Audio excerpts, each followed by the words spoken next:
আসসালামু আলাইকুম everyone, welcome to the second lecture of fluid mechanics. আজকে আমরা ফ্লুইডের গত ক্লাসে আমরা ফ্লুইড কাকে বলে এবং ব্রাঞ্চেসগুলো কী কী, ফ্লুইডের ইঞ্জিনিয়ারিং ডেফিনেশন এগুলো সম্পর্কে পড়াশোনা করেছি। আজকে আমরা কিছু ফ্লুইডের ক্যারেক্টারিস্টিক্স দেখব, কিছু প্রপার্টিস দেখব যেগুলো দিয়ে আমরা একটা ফ্লুইডকে ডিফাইন করতে পারি বা একটা ফ্লুইডের অবস্থা বুঝতে পারি। ঠিক আছে, তো প্রথমেই আসি। দেখেন এখানেও আমি একটা মার্ক করে দিয়েছি, সো ইটস ভেরি ইম্পর্টেন্ট। প্রথমে যেটা দেখবো সেটা density. Okay, density or mass density or specific mass of a fluid is its mass per unit volume is given by rho is equal to m by v। তাহলে mটা হলো আমার mass এবং এটা হলো ভলিউম। ঠিক আছে, তাহলে যদি বলি শুদ্ধ ইজি ভাষা যদি বলতে চাই তাহলে ম্যাস পার ইউনিট ভলিউমই হলো আমার, বা ম্যাস বাই ভলিউমই হলো আমার ডেন্সিটি। ঠিক আছে, সো ডেন্সিটির অনেকগুলো নাম আছে, পরীক্ষার সময় যে কোনো একটা দিতে পারি। যেমন এখানে শুধু density, mass density, specific mass, তার মানে এর তিনটা নাম আছে। সো যে কোনো একটা আসলেই ডেফিনেশন ওই একই হবে। Okay, so where rho is the density, যেটা ইউনিট হলো কেজি পার মিটার কিউব। খুবই স্বাভাবিক, এম যদি কেজি হয় আর এটা যদি মিটার কিউব হয় তাহলে এটা রো ইউনিট হবে কেজি পার মিটার কিউব। ঠিক আছে, m is a mass kg, v is volume m cube. The density is a fluid property since it depends on mass which is independent of location. ঠিক আছে,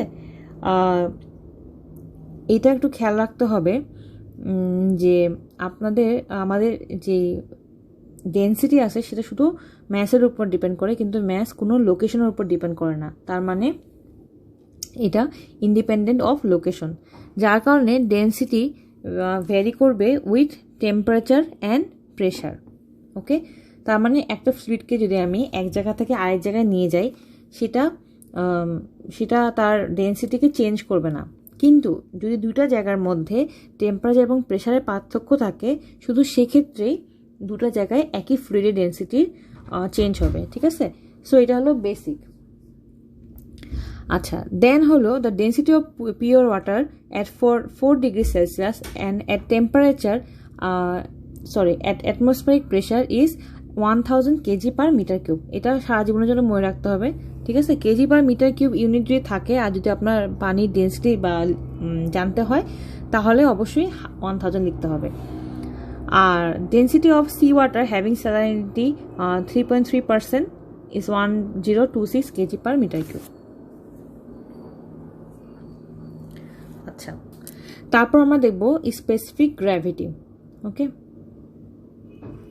specific gravity কাকে বলতেছে? The specific gravity of fluid S is the ratio of density of the fluid to the density of the pure water at 4 degree Celsius. তার মানে কি, আপনি বলতে পারেন S is equal to density of the fluid divide by density of water at 4 degree Celsius. ঠিক আছে, এটা হলো আমাদের স্পেসিফিক গ্র্যাভিটির ডেফিনেশন। তারপর হলো স্পেসিফিক ওয়েট। তো specific weight or weight density of a fluid is the weight per unit volume is given by gamma is equal to W by V. আচ্ছা, এখানে কোনো পার্থক্য দেখেন, ডেন্সিটির সাথে স্পেসিফিক ওয়েটের পার্থক্য কোথায়? ডেন্সিটিতে আমার ছিল ম্যাস, যেটা ইন্ডিপেন্ডেন্ট অফ লোকেশন, মানে যেখানে নিয়ে যান না কেন ম্যাস চেঞ্জ হবে না। কিন্তু ডাব্লিউ এটা হলো আমার ওজন, ওয়েট। আমরা জানি ওজন কাকে বলে, ওজন হলো কোনো একটা বস্তুকে অভিকর্ষ বল যে ফোর্সে পুল করে, আকর্ষণ করে, সেটাকে বলি আমরা ওজন। তো পৃথিবীর বিভিন্ন জায়গায় বা অন্য কোনো প্ল্যানেটে অভিকর্ষ বলের পার্থক্য আছে। সো বিভিন্ন জায়গায় আপনার স্পেসিফিক ওয়েটেরও পার্থক্য হবে।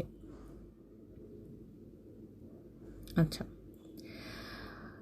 তারপর হলো স্পেসিফিক ওয়েটকে আমরা নিউটন পার মিটার কিউব দিয়ে প্রকাশ করে থাকি, যেখানে ডাব্লিউ হলো নিউটন, জি হলো এক্সিলারেশন ডিউ টু গ্র্যাভিটি। আচ্ছা, উপরে একটা পার্ট আমি একটু মিস করে গেছি। আচ্ছা, এখানে দেখেন ডাব্লিউ বাই ভি, সো ডাব্লিউকে আমরা বলতে পারি এম জি।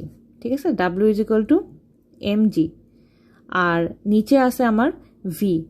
ওকে, এখন M by V is equal to rho. এটা আমরা কোথায় পাইছি?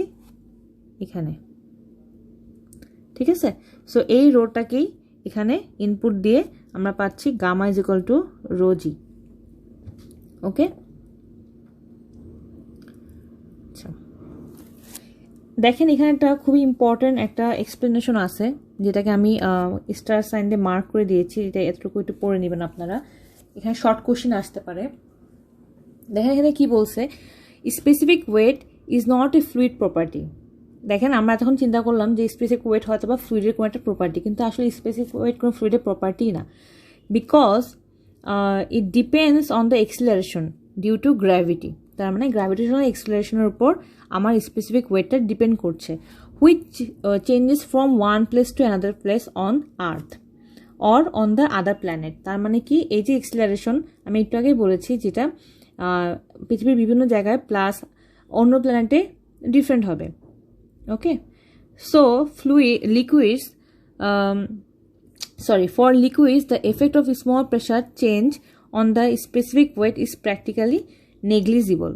ঠিক আছে, সো ফ্লুইডের উপর যদি আমি স্মল প্রেশার চেঞ্জ করি, তার মানে কি প্রেশারটা যদি অল্প একটু চেঞ্জ করি, তাহলে স্পেসিফিক ওয়েটের যেই কি বলে চেঞ্জটা হবে সেটা খুবই নেগলিজিবল হবে। আচ্ছা, এখানে প্রেশার এবং এক্সিলারেশন গ্র্যাভিটির কথা কেন বলছে দেখেন, উপরে ইকুয়েশন দেখলে বোঝা যাবে। এখানে আমরা পাইছি gamma is equal to rho G, তাহলে স্পেসিফিক ওয়েট দুটো জিনিসের উপর ডিপেন্ড করতেছে, একটা হলো আপনার প্রেশার, ওকে, আচ্ছা না এখানে একটু ভুল আছে, আচ্ছা স্পেসিফিক ওয়েট এখানে বলছে যে স্পেসিফিক ওয়েট চেঞ্জ হবে না বা খুবই নেগলিজিবলি চেঞ্জ হবে যদি আমি প্রেশারটা অল্প পরিমাণ চেঞ্জ করি, but it changes considerably with variation of temperature. ঠিক আছে, কিন্তু যদি টেম্পারেচার চেঞ্জ করি তাহলে এটা খুবই তাড়াতাড়ি চেঞ্জ হবে। For gases the temperature as well the pressure effect the values of specific weight considerably, therefore the specific weight of gas is given with respect to some specified temperature and pressure। যেহেতু একটা গ্যাসের specific wait temperature এবং প্রেশারের সাথে অনেক বেশি change করে, তাই এই জন্য স্পেসিফিক যখন আমরা গ্যাসের স্পেসিফিক ওয়েটটা উল্লেখ করি, মনে করেন আমি বললাম একটা গ্যাসের স্পেসিফিক ওয়েট বললাম যে 1000, তাহলে সেক্ষেত্রে অবশ্যই আমাকে উল্লেখ করতে হবে এটা কত ডিগ্রি সেলসিয়াস টেম্পারেচারে, ঠিক আছে, আর কত ডিগ্রি সেলসিয়াস টেম্পারেচারে আছে প্লাস প্রেশার কতটুকু আছে, এই দুটো জিনিস আমাকে এখানে উল্লেখ করতে হবে। আমি শুধু মানটা বললে হবে না, কারণ এটা গ্যাসের জন্য স্পেসিফিক ওয়েটটা অনেক তাড়াতাড়ি চেঞ্জ হয়। আচ্ছা, এখন আমরা একটা ম্যাথ সলভ করবো, এটা অনেক ইম্পর্টেন্ট। এখানে বলছে দ্য লিকুইড ওয়েস 29.42, তার মানে কি W is equal to 29.42 newton, and occupies 4 metre cube. Occupies 4 metre cube মানে V is equal to 4 metre cube. Determine the specific weight, mass density and specific gravity. তো specific weight gamma is equal to W/V, যেহেতু এটা এটা হবে kilo Newton, ঠিক আছে, যেহেতু এটা কিলো নিউটন তাই এটাকে নিউটনে আনার জন্য 1000 দিয়ে গুণ করা হয়েছে এবং ডিভাইড বাই V। সো আমার অ্যান্সার আসলো 7355 নিউটন পার মিটার কিউব। এখন দেখেন আপনি যদি চান এটাকে 29.42 রেখে দিতে পারেন, তখন অ্যান্সারটা আসবে কিলো নিউটন পার মিটার কিউবে। ওকে, তারপর হলো mass density is equal to gamma by G.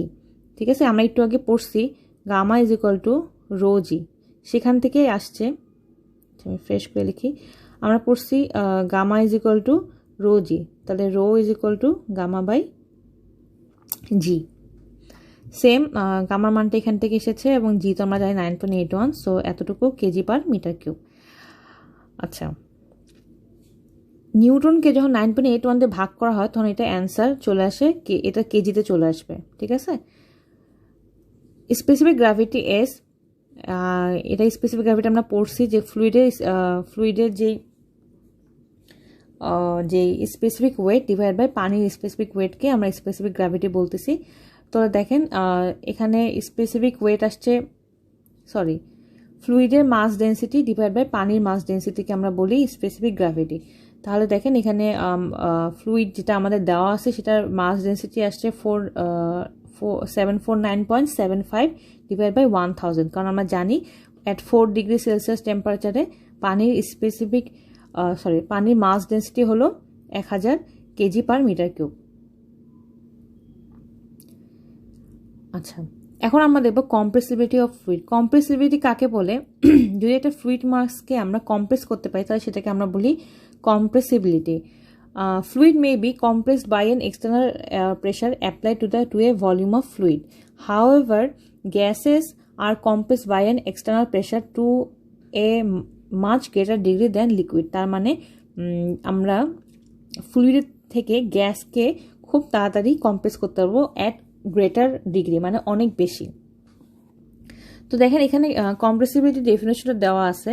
The compressibility of a fluid may be defined as the variation of its volume with the variation of pressure. তার মানে pressure যখন vary করতেছে তখন যতটুকু ভলিউমের ভ্যারি হবে সেটাকে আমরা বলতেছি compressibility of fluid is inversely proportional to the bulk volume of elasticity.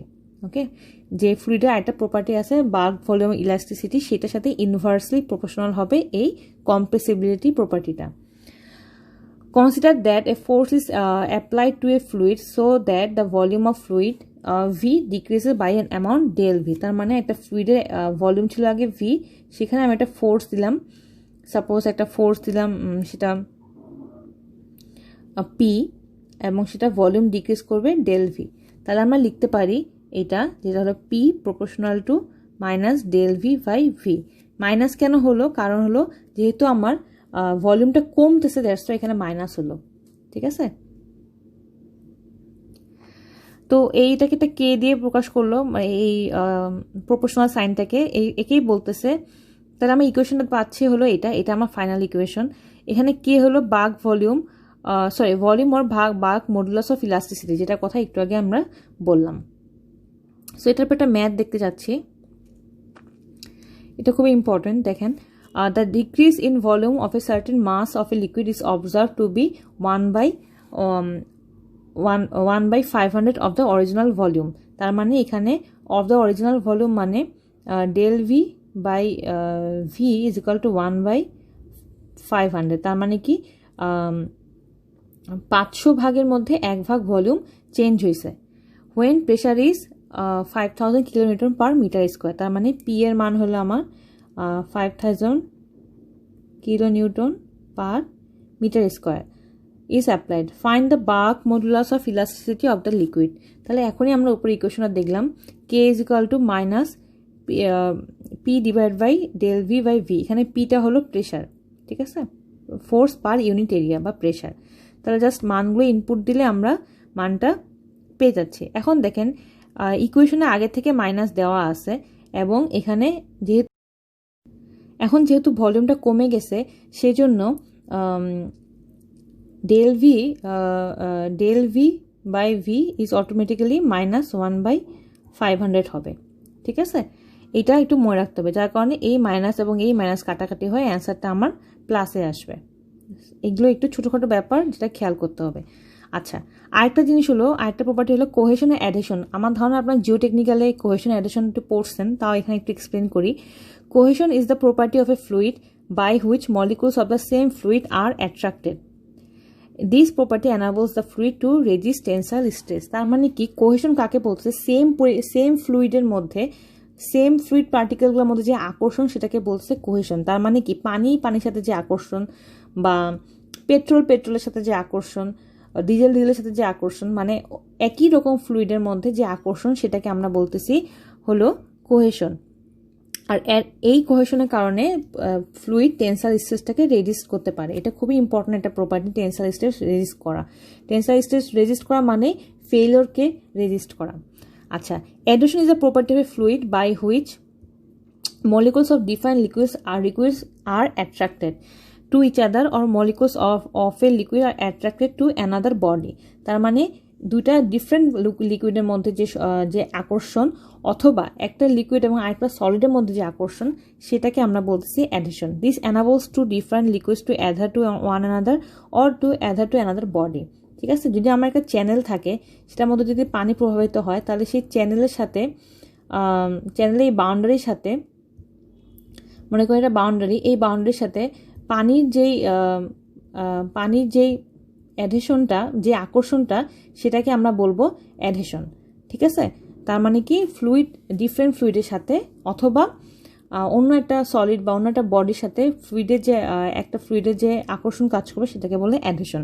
So পরীক্ষার সময় আসতে পারে যে কোয়েশন অ্যাডহেশনের মধ্যে বেসিক পার্থক্য কি, আপনারা 1-2 লাইনের মধ্যে এক্সপ্লেন করতে পারেন। তো আজকের লেকচারটা এতটুকুই, আশা করি আপনারা বুঝতে পেরেছেন। আর যদি কোনো কনফিউশন থাকে কাইন্ডলি আমাকে জানাবেন।